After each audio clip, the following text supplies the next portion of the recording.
Hello guys, so today, of course, if you're seeing this on my YouTube channel, there is a lot of videos about X, since even on my Facebook, since even before the launch of this amazing project X.com. So even before December 2019, I did a lot of videos how to participate in this X project. But today I want to provide you a step-by-step how to acquire or to buy X. There is two main ways, or different ways. That's what I want to focus on that today, because as the time I'm recording this video, X, we are in a bear market, but X, it's going up in the last 7 days, last week. Please refuel. It says, oh yes, this car with 302 horsepower, it drinks. Need to stop in a gas station. Okay, so like I was saying, so there is two different ways, and like in everything in life, there is advantages and disadvantages.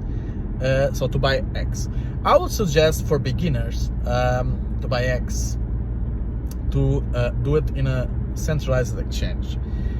By the way, link description down below, where you need to buy with the pair. It's in this exchange, it's Bitcoin. So it's why Bitcoin, why not Ethereum? Because I heard that you already explained that X, it's on the Ethereum network. So it's like going to a bank. Imagine you want to go to United States of America, spend some vacation time. I always like to give this example so you can understand. And in order to you go to United States of America, of course you need the United States dollar, and imagine you live in Europe, you have euros. So you go to your local bank, and then in your local bank you have let's say you have the bank, I don't know, in Europe, one big bank, Deutsche Bank. Go to Deutsche Bank with your euros, and they say, oh, Deutsche Bank bank teller, I want to exchange my euros to United States dollars. I want to go to vacations to America. So can you exchange? And they say, yes, we give you dollars, United States dollars, but we don't accept euros for some magical reason. And then you say, so what I do, because I want US dollars. They say, well, we need to go out of our bank, Deutsche Bank, we don't accept euros, to give you dollars. And you go to this other bank, the other side of the street, let's say Barclays, and you can exchange there your euros for pounds, British pounds, and then you come back and we exchange your British pounds for US dollars. Okay, you go out of the Dutch bank, you go to Barclays Bank, they accept your euros, they give you back British pounds, then you come back to the Deutsche Bank, finally have the British pounds, give me my US dollars. So in a centralized exchange, it's the same. You have pairs. And in this description down below, to buy X, you need Bitcoin. Or you have already Bitcoin in another exchange and you send it to there. Or you just buy it there with your credit card. And after you have Bitcoin, you exchange it for X. Then you should do what? Withdraw as soon as possible, because it's a centralized exchange. Like I said, there is a disadvantage, because if it's a decentralized exchange, means that, imagine if you have really bad luck in the moment that you're transferring your Bitcoins, or you bought your Bitcoin first with credit card to then exchange to X.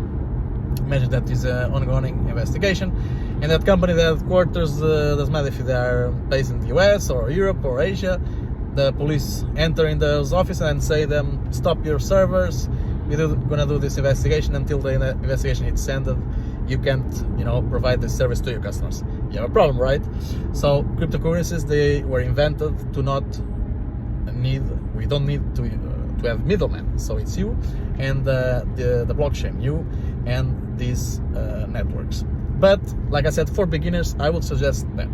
If you are already an advanced user, and also you don't mind to pay, because nowadays, even in a bear market, sometimes on the Ethereum network, what we call the gas fee. So you need to pay a transaction on the network, and because X, it's a ERC20 token, you need to pay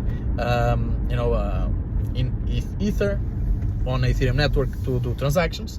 And the other way I will suggest, like I said, as advanced method, it's using Uniswap. Uniswap works with the liquidity providers. I'm not going to explain now exactly because, like I said, this is for advanced users. You should already know how Uniswap works, but basically liquidity provider mechanism uses ratios. So example, if you have one Ethereum or one Ether and the pair of to buy X, it's let's say with Ethereum, so you will, in this example, you will have one Ethereum and let's say you have 100x, so means the ratio, if you send one Ethereum you will receive 100x, correct? So it's not exactly like that because there is slippage, but I think to you understand my example is so the ratio will be, if this is the way you calculate the price, or that you do the what you call a price discovery in system like Uniswap, you know, the decentralized exchange with the protocol Uniswap with liquidity providers. Basically what it's calculated, it's the ratio. If one Ether or one Ethereum, most people call it the name of the network blockchain Ethereum, but the cryptocurrency on the Ethereum, native cryptocurrency on the Ethereum blockchain network, it's Ether.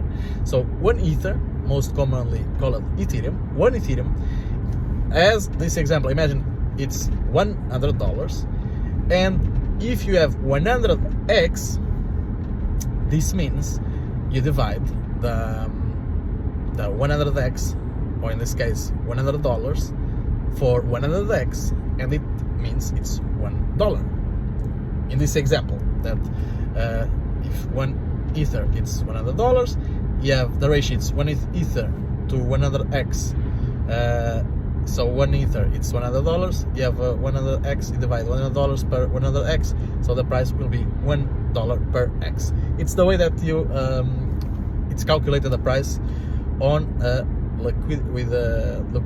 liquidity provider system with Uniswap. So you can use Uniswap to buy X. There is a lot of pairs. You have most commonly, where is most liquidity, it's USDC. USDC, we know it's stable coin from Circle. It's connected to Coinbase. So for me, for all stable coins, I think it's one of the most safe. But you know, for like I said, for you that are advanced already, know what is a stable coin, so you can buy X with stable coin USDC.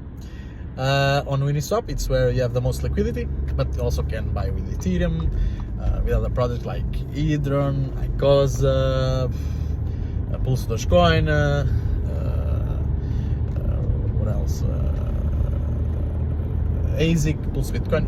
So everything that is on the ecosystem of X, you can buy X with those pairs. So again, if you have USDC, if you don't have, maybe you go to Coinbase. By the way, link description down below. You can use it on my refer link. You will receive a bonus when you sign up with my ref link. Also, like I said, you buy a USDC on the Coinbase exchange. You send to your wallet, your MetaMask, and then you go to Uniswap and you exchange your USDC for X. Okay, like I said, this is for advanced users. It's better because there is no middleman, because it's a, you know, Uniswap, it's a protocol. But the disadvantage, like I said in the beginning, in everything in life, it's if the network is too busy, the cost of the transactions are very high. You can search the cost of transactions and real time etherscan.io/gas tracker, and it will cost sometimes $20, sometimes $25. For me, it's a lot if you're buying low amounts of money. If you are making a $10,000 purchase of X with USDC, okay, I think you don't mind to pay $20 or 25 or 30, doesn't matter, even if the price of gas is high, so it's okay. But if you're buying low quantity like $100 or $200, I think it's too much. So it's better to go the other way, the other option, with a centralized exchange with Bitcoin, and it will be much easier. Okay guys, hope everything is fine with you. Now I'm gonna do this video in other languages. Subscribe and share. Bye for now.